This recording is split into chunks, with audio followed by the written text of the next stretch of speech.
resultado de un estudio de mercado, siempre el éxito o el fracaso del mismo, pues estriba mucho en la forma en cómo preguntamos y a quién se lo preguntamos. No sé, seguramente ustedes en algún momento de la vida les habrá tocado armar algún tipo de mueble de estos que venden en Home Depot en cualquier, o en Office Depot, en cualquier lugar, que se los dan desarmados y de pronto todos tenemos una caja de herramientas en casa y de pronto la idea es empezar a ver las instrucciones, o hay quien dice yo no necesito instrucciones, y me pongo a empezarlo a armar de forma intuitiva.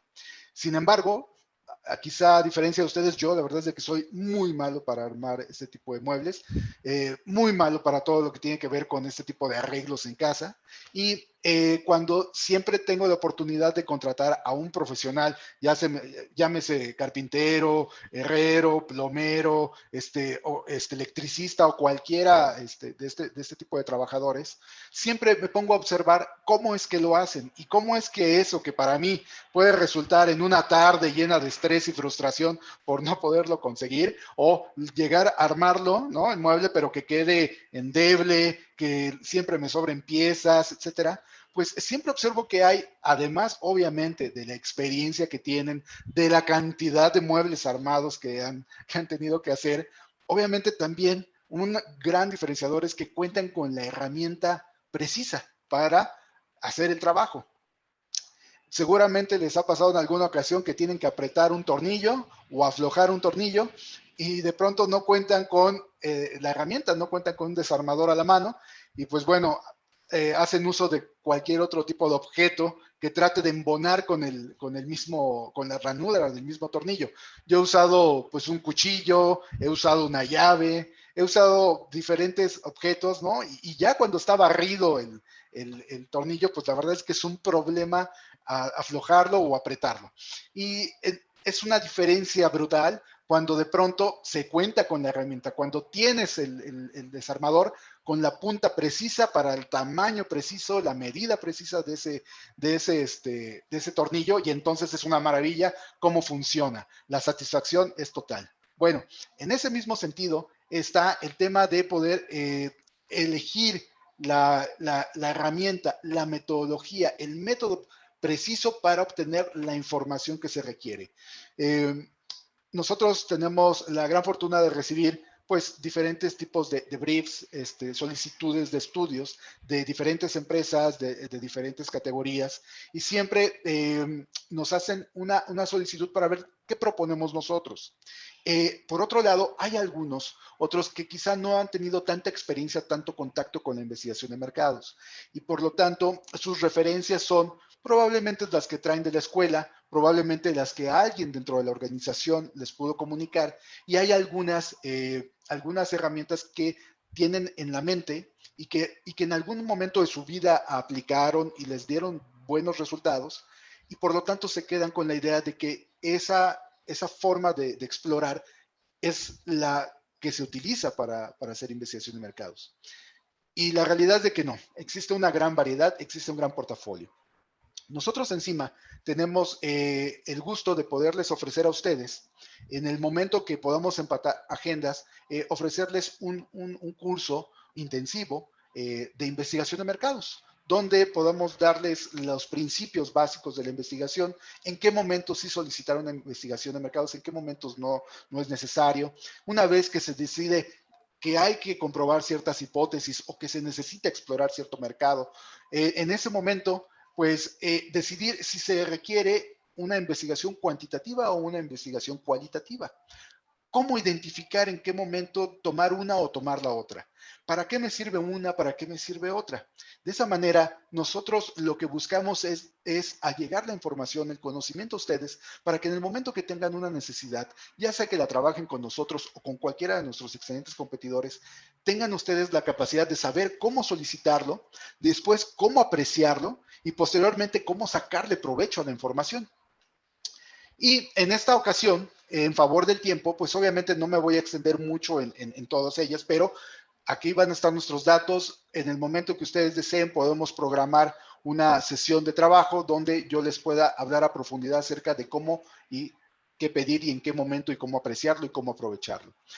pero para efectos de esta presentación vamos a hablar de quizá una herramienta a nivel para hacer investigación cualitativa, la más común, quizá la que está más en la mente de todas las personas cuando dicen investigación de mercados, y si además es investigación cualitativa, lo primero que piensan es en focus groups, sesiones de grupo, y a veces hay quien desea pedirnos sesiones de grupo para todo tipo de tema o para todo tipo de target.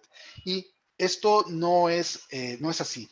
Se puede hacer, y en muchas ocasiones muchos de nuestros competidores, pues obviamente lo que hacen es brindar un servicio.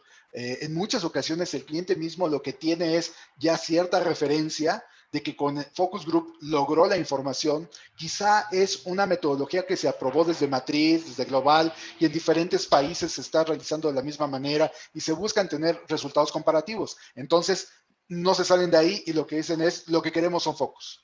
Hay otros que quizás sus departamentos de compras ya tienen de alguna manera estandarizado el costo y es muchísimo más fácil para ellos hacer una comparativa con metodologías iguales. Entonces, al momento que les ofreces algo distinto, pues obviamente lo que haces es desconfigurar su proceso de compra y no saben cómo estimar si esto es muchísimo más rentable que lo que te están ofreciendo el resto. Entonces, la verdad es que el tema de los focus group es sumamente importante reconocer que es una herramienta muy poderosa, que nos da mucha información, pero que la información del focus group, su riqueza, su valor, estriba en la percepción colectiva. Es decir, tienes a un grupo de entre 8 y 10 personas que comparten características similares demográficas, psicográficas, de comportamiento y hábitos de consumo, o cualquier otra característica que los haga comunes. Pero siempre es importante que sea grupos homogéneos, es decir, que estén todos como en la misma sintonía en cualquiera de estas aristas que estamos comentando. Porque si no, lo que sucede es que alguno o algunos se van a sentir cohibidos al momento de querer expresar su punto de vista, y entonces es ahí cuando ya existe merma en la información. Es como cuando, por ejemplo, quizá alguno o alguna de ustedes haya acudido acompañando a su pareja a alguna reunión, a alguna fiesta del trabajo. De pronto llegan y pues sí, las presentaciones, y se es amable, y entonces todo el mundo te saluda, pero iniciando la conversación, invariablemente termina cayendo en el chiste local, en la anécdota, en cuestiones que suceden solamente en el trabajo y que solamente entiende ese entorno laboral. Tú, cuando no formas parte de ese grupo, pues obviamente te sientes de momento como fuera de la conversación, no sabes qué opinar, inclusive a veces hasta resulta incómodo. Así es en un focus group. Cuando tú tienes a una persona que no está dentro de la misma similitud que el resto, pues obviamente ahí empieza a haber merma y fuga de información, no se aprovecha, ¿no? Entonces es importante comentarles, ¿no? ¿Para qué son buenos los focus groups? Como les dije, lo importante es que la información, el valor de la información estriba en la percepción colectiva. Es decir, que todo el mundo pueda hablar del mismo tema, que pueda alimentar, que pueda construir a partir de un tema que sea igual para todos, que no confronte nuestra personalidad, nuestra moral, nuestra ética, nuestro hábito, que no haga que nos podamos sentir juzgados por las opiniones. Si bien es cierto que existe un moderador en cada focus group que se encarga de buscarle dar juego a todo mundo y que busca que las personas se sientan cómodas y la forma de aproximarse haga que se pueda extraer la información, sin lugar a dudas, pero siempre resulta muchísimo más provechosa la información si todo el grupo tiene las mismas características y el tema se presta para ello. Por ejemplo, tenemos evaluaciones publicitarias. Sin lugar a dudas, para una evaluación publicitaria es muy bueno utilizar un focus group. ¿Por qué? Porque se alimenta de ahí, se alimenta de la colectividad, de la opinión de diferentes personas. Estudios de opinión, claro, desde ahí surge el tema de los focus group.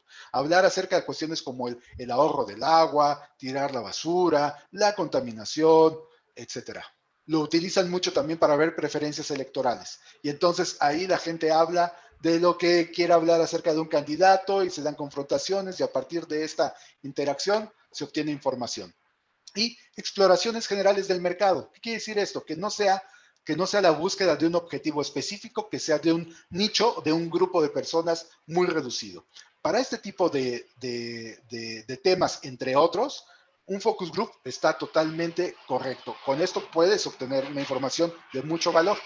Por otro lado, hay otro tipo de estudios en donde un focus group simplemente es subóptimo. Por ejemplo, una evaluación de empaque. En un focus group no, sí vas a obtener información, pero no lo vas a aprovechar. Va a haber mucha fuga de información. ¿Por qué? Porque un empaque necesita ser tomado, necesita ser manipulado. Y en la medida que tú pasas el mismo o varios dummies a 8 o 10 personas, se vuelve tedioso, se vuelve aburrido, no permite una interacción y por lo tanto se diluye la información. Estudios de usabilidad que hoy por hoy son muy comunes. Meterte a una página web, ver que también corre una aplicación en un dispositivo móvil, etcétera. Bueno, ahí necesitas tener mucho contacto del sujeto con el objeto. Entonces, de la misma manera, si tienes demasiadas personas que se clavan directamente en la usabilidad, no hay una forma de interactuar que te dé información óptima. Insisto, sí te da información, pero no tan rica ni tan valiosa como te la daría utilizar alguna otra técnica. Por ejemplo, en mi caso en específico, que trabajo mucho con la industria farmacéutica, hábitos prescriptivos con médicos, simple y sencillamente no. ¿Por qué? Porque los médicos se conducen bajo un código de jerarquía que les dura desde que entran a la escuela, desde el primer día que entraron a medicina hasta el momento en el que se encuentren. Y los maestros siempre van a ser los maestros. Y si dentro del grupo tenemos a alguien que es un speaker reconocido, un líder de opinión o que fue maestro o maestro de algunos otros, de inmediato el resto de los médicos lo que hacen es correr hacia donde el líder observe. Entonces la información te la jala el líder y hay ciertas fugas. Sobre todo, hablando de hábitos prescriptivos, cada médico tiene su forma de prescribir, tiene su propio algoritmo que le ha dado la experiencia, que le da la aproximación con los medicamentos, sus conocimientos, su relación con los laboratorios y lo último que desea es ser juzgado por el médico de enfrente de que quizá lo que está haciendo está bien o no está bien. También estudios como redes de influencia que hoy por hoy también son muy importantes, identificar a quienes consideras tú líderes de opinión, cuáles son las fuentes que son muchísimo más importantes, muchísimo más reconocidas, las que se les adquiere prestigio, confianza a partir de tus propias creencias, pues obviamente tampoco las expones. Entonces hay algunos temas que simple y sencillamente no se pueden tocar, no se pueden trabajar de manera óptima con una sesión, con una investigación de mercados a través de focus group.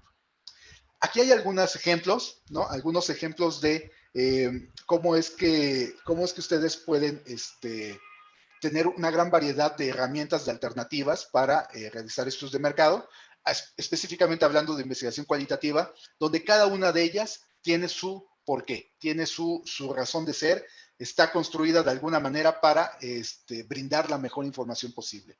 Con todo gusto, podemos continuar con la conversación en algún otro momento y con todo gusto podemos dar salida a todas sus dudas en sesiones posteriores cuando quieran contactarnos. Finalmente, comentarles, reiterarles, la calidad de la información depende de la exploración y de la elección correcta del método. Toda exploración de mercado y o investigación del consumidor debe iniciar con el fin en la mente. ¿Para qué quieres la información? ¿Qué vas a hacer con ella? Y siempre habrá una metodología eficiente con una equilibrada relación costo-beneficio para la identificación de insights.